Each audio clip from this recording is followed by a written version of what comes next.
یہ ہے رب کائنات کی رحمت کا نظارہ کہ جو رب کائنات بخشنے پہ اتنا کریم ہے، اتنا مہربان ہے۔ اور تو اور صحیح، ہماری آپ کی زندگی میں ایک نہیں، دو نہیں، 10 نہیں، بلکہ 20 مغفرت کے رحمت کے عشرے اور یہ مقدس مہینہ عطا کرتا ہے، اور پھر بھی ہم رب کائنات کی بارگاہ سے محروم رہ جائیں، اور پھر بھی ہم رب کائنات کے قریب نہ آ سکیں، اور پھر بھی ہم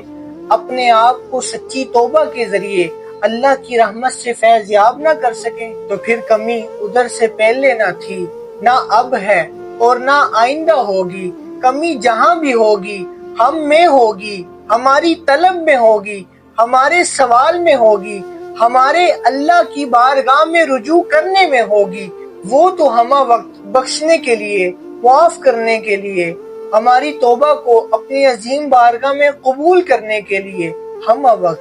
تیار ہے۔